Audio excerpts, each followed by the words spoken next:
And my hope is that we can move forward with some of these trade agreements, having built some confidence, not just among particular constituency groups, but among the American people, that trade is going to be reciprocal. That's not just going to be a one-way street.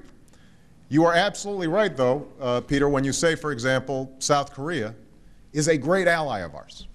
I mean, when I visited there, there's no country that is more committed to friendship on a whole range of fronts than South Korea. What is also true is that the European Union is about to sign a trade agreement with South Korea, which means right at the moment when they start opening up their markets, the Europeans might get in there before we do. So we've got to make sure that we seize these opportunities. I will be talking more about trade this year. It's going to have to be trade that combines opening their markets with an enforcement mechanism as well as just opening up our markets. I think that's something that all of us would agree on. Let's see if we can execute it over the next several years. All right? Is that it? Jeb Hensarling, Texas, and that'll be it. Jim's going to wrap things up? Yes, sir. All right. Jeb, Mr. President. How are you? I'm doing well. Mr. President, a year ago, I had an opportunity to speak to you about the national debt.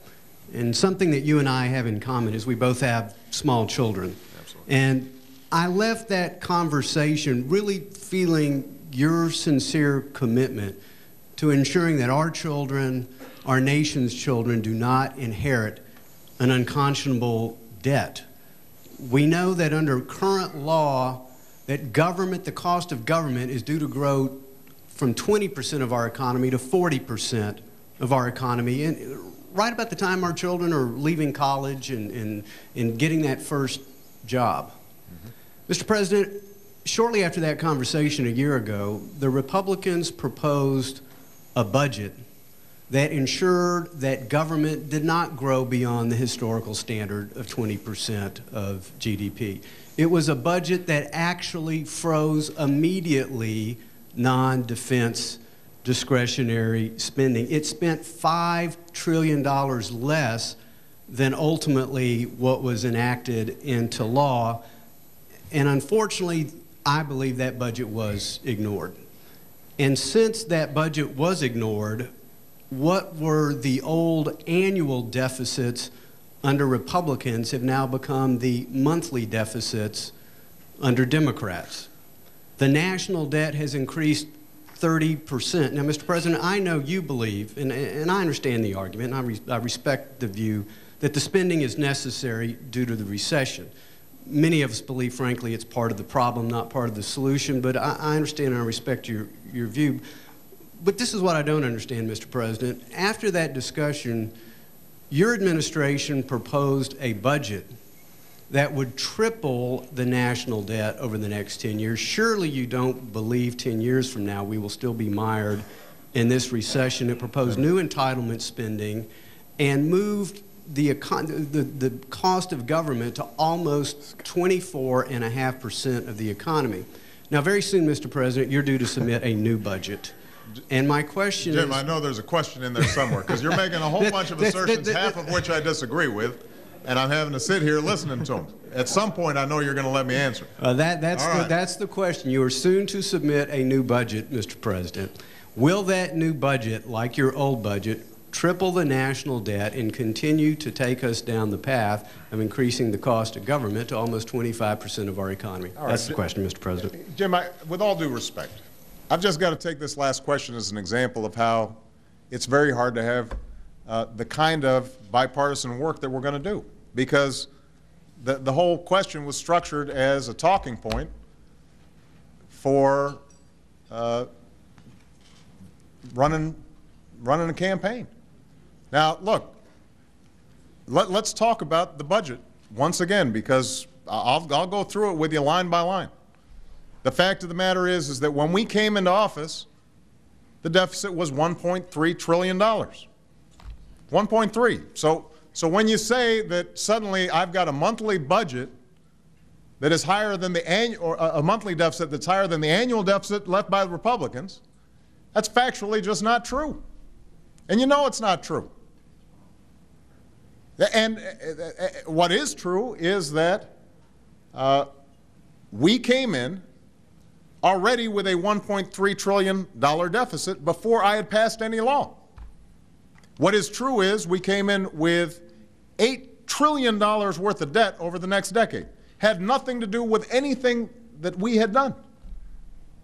It had to do with the fact that in 2000, when there was a budget surplus of $200 billion,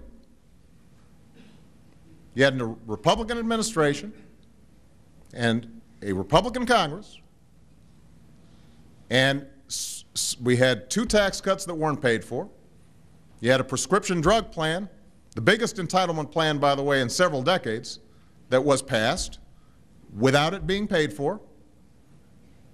You had 2 wars that were done through supplementals. And then you had $3 trillion projected because of the lost revenue of this recession. That's $8 trillion. Now, we increased it by $1 trillion because of the spending that we had to make on the stimulus. I am happy to have any independent fact checker out there take a look at your presentation versus mine in terms of the accuracy of what I just said. Now, now, going forward, here's the deal. I think Paul, for example, head of the Budget Committee, has looked at the budget and has made a serious proposal. I've read it. I can tell you what's in it. And there's some ideas in there that I would agree with, but there's some ideas that we should have a healthy debate about because I don't agree with. The major driver of our long-term liabilities, everybody here knows, is Medicare and Medicaid and our health care spending. Nothing comes close. Social Security we could probably fix the same way Tip O'Neill and Ronald Reagan sat down together and they could figure something out. That is manageable. Medicare and Medicaid, massive problem down the road. That's where, that's going to be what our children have to worry about.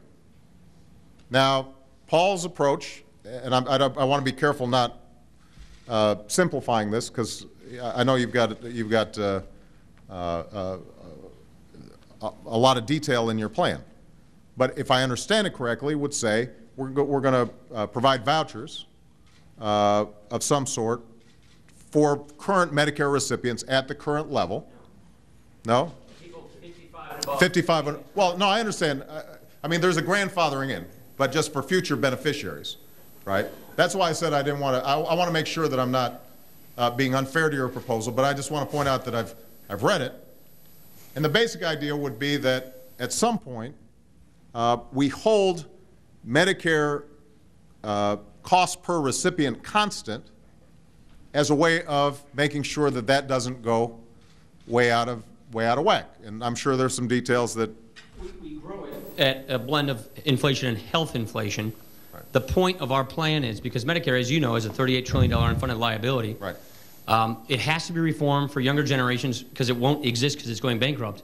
And the premise of our idea is, look, why not give people the same kind of health care plan we here have in Congress? That's the kind of reform we're proposing for Medicare. Right. So, look, as I said before, this is an entirely legitimate proposal. The problem is twofold. One is that depending on how it's structured, if recipients are suddenly getting a plan that has their reimbursement rates going like this, but healthcare costs are still going up like that, then over time, the way we're saving money is essentially by capping what they're getting relative to their costs. Now, I just want to point out, and this brings me to the second problem. When we made a very modest proposal as part of our package, our health care reform package, to eliminate the subsidies going to insurance companies for Medicare Advantage, we were attacked across the board